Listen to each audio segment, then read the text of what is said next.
Mbukeli, imibono nengxoxo equkethwe inkulumo elandelayo akusiyona eyeSelect Africa TV, kodwa eyalowo othintekayo kuyo. Babukeli beSelect Africa TV, igama ngikwazi ngothobisana ngwakamthembu kanti le iSelect Africa TV bafowethu unyaka uqalileke kumnandi kudelile kunjalo niyazi nibuye emakhaya nibuya nezinkinga ezinzima kabi uthola ukuthi abantu bebenenza izinto ezihlukahlukene emakhaya kunezinto ezimbe nibuya nazo kubalekile ukuthi mawubuye ekhaya uhlangana nomuntu omelapho endabuko akuhlanze ube clean uqale kahle unyaka ukwazi ukuthola izinto ezihle nonyaka wakho ube muhle kakhulu. Namhlanje bafowethu ngihleli nensizwa ke esizoxoxa nje nayo ngokuphila kwayo izoyichaza lensizwa ukuthi ubani. Mfowethu asikubingelele sikwamukelela kwiSelect Africa TV. Hayi ndiyaphila bhuti kunjani?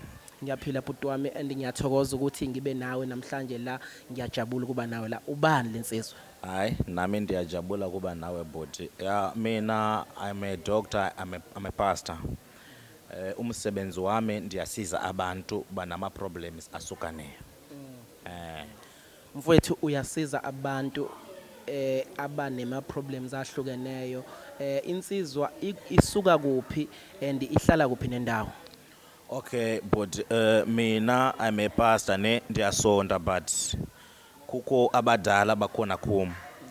Right, so ndiyasebenza like ndiyasiza abantu banama problems asukaneyo like umuntu urojiweyo kumbe uthathele imoto yakhe itshontshiwe, you understand? Mina ndiyakwazi ukuyibisa ukuthi ibuye back kuwe oze sibambe abantu batholele imoto yakho kumbe urojiwe ifone kumbe imali oze wena unomsebenzi izinto asihambe kwakuhle for life ne. Ndiyakwazi ukuthi ilife yakho ihambe kwakuhle, you understand? Yiwo umsebenzi wami isipho like andifundanga lo msebenzi andiwufundanga. But isipho sihleze kume. Babukeli beSelect Africa TV ngicela ukuthi nis-understand nje kancane sizomixa sifake ne-English kancane because insizwa niyayizwa kuzoba nje ekuthenini kancane nje ngicabanga ukuthi nizoyiqonda lento kodwa sizobuye sisibambe kancane isiZulu sisifake ngesenzele ukuthi sizwane sonke mfowethu because insizwa le bafowethu niyayizwa ilanguage yayo but iyasiza kakhulu because into engithuse kakhulu ile yokuthi uyakwazi ukusiza ngisho wathiwa wena lapho ngasekhaya ulahlekelwa imoto but uyakwazi ukuthumela izinyosi zilande straight the busy mfethu uyakwazi wena uvela uthumela izinyosi umuntu emayithi untshontshe imoto yakho nje uvela uwazi ukuthi evele athola izinyosi nezemhlaba. Mina umuntu angatshontshi imoto yakho mina ngiyathunya inyosi ziyelunya lo muntu kuze abuye umbone wena nenyusi lezo akucela ukuthi ndimi ndibe ntatha ile moto, you understand? Izinto zakho zibuye back makuthi uzomcharge kumbe uzombadalisa uzoyenza yonke into but mina umuntu amele abuye nemoto yakho kumbe anything iyabe uyithathile. That's my work, ngiyasebenza kanjalo mina. Mfowethu mhlawumbe uzothi umuntu lapha ngasekhaya wena upastor and at the same time wena uyaphinda futhi uyasiza ngokwelapha abantu usebenzisa umuthi mhlawumbe lonto ihlangana kanjani kuwena iyakwazi ukuhlangana lonto? Lonto iyahlangana kanjani? Mina ngathi ngikhula mina ndibe ningayazi just ukuthi it's a spiritual thing from God, you understand? But ngathi ngikhula at 8 years kwaphuma abantu abadala kum, you understand?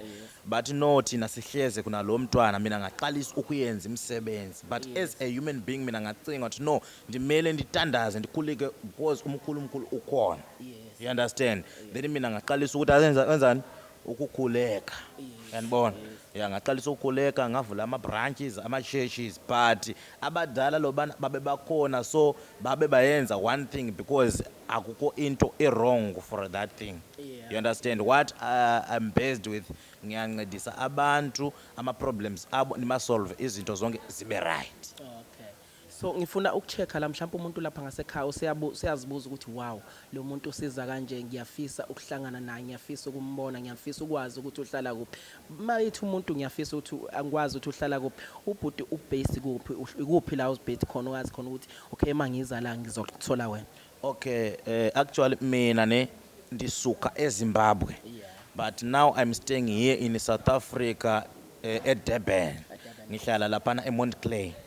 Yeah, I'm based there by Montclair. Umuntu uyandifonela uyazakhuma yatholakala laphana eMontclair. Okay.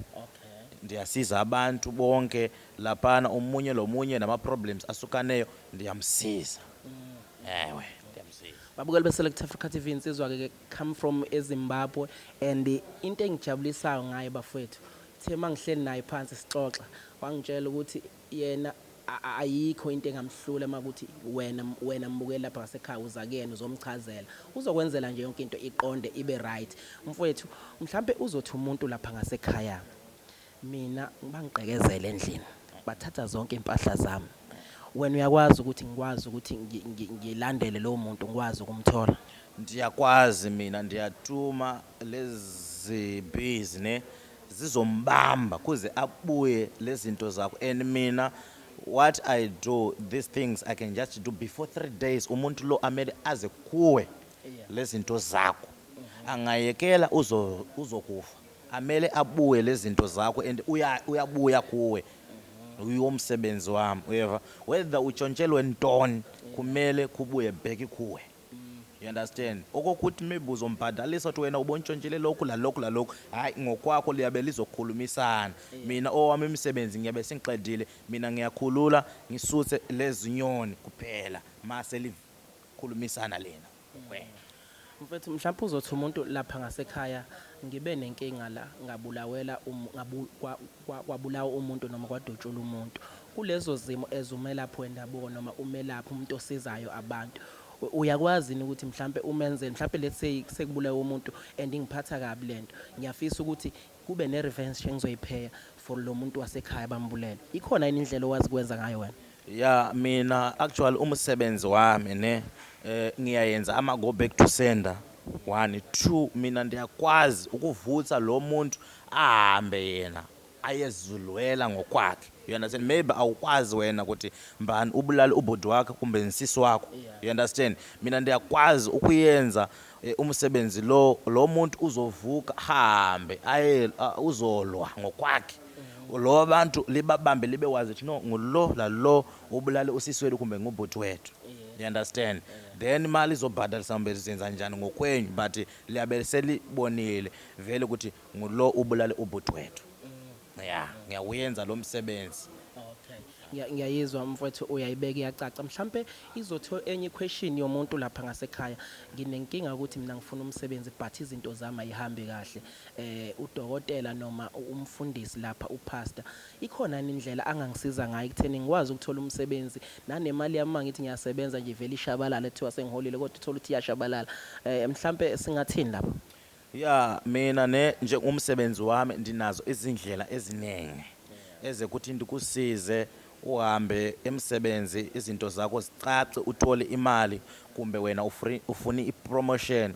ukona abantu like abasebenziyo maybe 10 years at same company but akukho promotion imali vele ayichange you understand mina ndiyakwazi ukuyenza like ube big person uhlale emsebenzi abantu bakuhloniphe bakurespect imali vele icace ubone vele ukuthi now I'm working imali ndiyayithola understand ndiyakwazi ukuyenza lokho hayi babukeli be-Select Africa TV insizwa uyayichaza bafethu futhi ichaza kamnandi ichaza ngesizulu ngiyathemba ukuthi niyayi-understand lapha futhi niyayiqonda mfethu kuzoba nalento ethi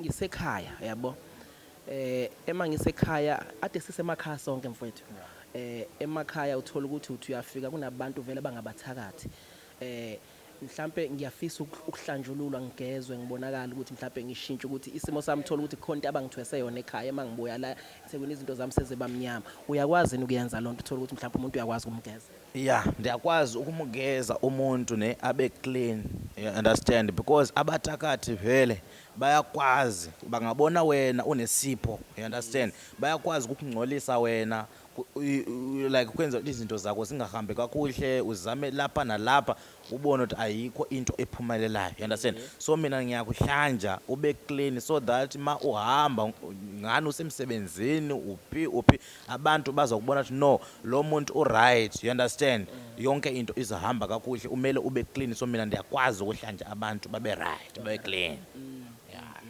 mfethu mfethu ngiyayezwa pastor uma uyichaza iyacaca mhlambe ngizothi mhlambe sesizobuye sivale yini mhlambe enye beside lezi zinto esesizibalile ozenzayo wena pastor yiziphi ezinye izinto ofisa ukuthi abantu ngasekhaya ubatshele ngazo ukuthi okay ngaphandle kwalezi zinto engizenzayo ngenza u1 no2 no3 kokunye. Okay, mina ndiyasiza abantu like banama problems for marriage. Umunye umuntu uyazama but akakwazi ukuhlala nentombazana kumbe nomfazi. Umunye umuntu akakwazi ukuhlala nendoda. Ndiyalisiza. Then sinawo ama problems amaninzi esihlangana nawo. You understand? Like umunye umuntu uyakwazi ukuhlangana nentombi bahlalisane but akuphumi umntwana. Like you fail to have pregnant. You understand? Mina ndiyabasiza la bantu babe ne pregnant izinto zonke zihambe kakuhle. You understand? Yeah, ndiyawuyenza lo msebenzi. Then kukho amanye ama problems like umuntu uyakwazi ukukutakata wena ube ne problem eyekugula. Then ama doctors bathi ishukela le kumbe i-stroke less but kuyenzwa nabantu. Mina ndiyakwazi ukukusiza izinto zakho zihambe right ube right wena ma ukuthi wena uneshukela kumbe icancer ndiyakwazi ukuyisiza like ndiyahlangana nabanye abantu abaninzi aba doctors bathi kumele uqumwe lenyawo kumbe what because it's your cancer. Mina ndiyakwazi ukukusiza no need ukuthi wena kuqume inyawo kumbe isandla no siyakusiza wena izinto zakho zihambe ka right ube right. Yeah. Alright, to wrap up mfowethu usuyichazile izinto eziningi mhlawumbe abantu bakuthola kanjani uchaza ukuthi ukephi nendawo and ama numbers wakho and igama lakho uchaze nje kuze bezokwazi ukuthi okay abantu ngoba le channel ibhuti wami ilandelwa abantu abaningi kakhulu and ngiyacabanga ukuthi basukuma ngenyawo manje bayabheka ukuthi no lo muntu uyasiza ngoba nakho kule channel Select Africa TV sizokwenza sure ukuthi simlandele simfonele sizokwazi ukusizakala bakuthola kanjani abantu. Okay, mina ndiyatholakala ngisitsho lapha mina ngiyatholakala eMontclair. Right, igama lami mina ngupastor Alpha. Yilo igama lami. Right, ngiyatholakala ku number ite 0695727431. Kuko abantu bangekho apha eSouth Africa abanye base UK abanye base Botswana kuyabe kufuna icode le number ngiyasa South Africa so ithi +2769 5727431. Ngicela ungiphindela futhi uyiqale phansi. Okay, South Africa +2769 5727431. Yeah, iyo inamba engitholakala khona for i-call straight call kumbe WhatsApp ma ufuna even ukuyenza i-video call uyandibona mina ukhulume nami ama problems akho ndikuncedise. Okay, mhlambe la eMontclair mhlambe ikhona ichurch yakho noma around iDurban noma ayikabi khona ichurch ekhona. Right, mina ndinayo ichurch apha eDurban eClaywood Hospital. There's a church there just opposite Claywood Hospital opposite ikhona ichurch. Alright. Iqala nini man ngeSunday kube isikhathi. Right, this church iqala ngo9 eSunday then siyavala ngo3. Yeah, siyabe sivala. Okay budwa. Ngaphandle kokunye mhlawumbe engakubuzanga ubufisa ukubachazela abantu mhlawumbe kukhona noma sesiyayivala manje. Right, into engifuna ukuchazela abantu ne ndingathi lingaphile linama problems because mina ngokwami I'm the one ngithe ngiyakwazi ukulisiza umsebenzi awuhambe kakuhle ilife ayihambe kakuhle abantu bayakutakata umsebenzi uyawuzama maybe umunye umuntu ufundile but akakwazi ukuthola umsebenzi ubunye umuntu uyaphila but ungcolele abantu bayasebenzisa isipho sakhe mina ndithi no I just say no to those people I just say no kunabantu abatakatayo umele wena uphile ilife yakho ungasebenziswe nabantu. Siyathoba kakhulu mfethu isikhathi sakho siyabonga ukuthi uzivakashele la ku Select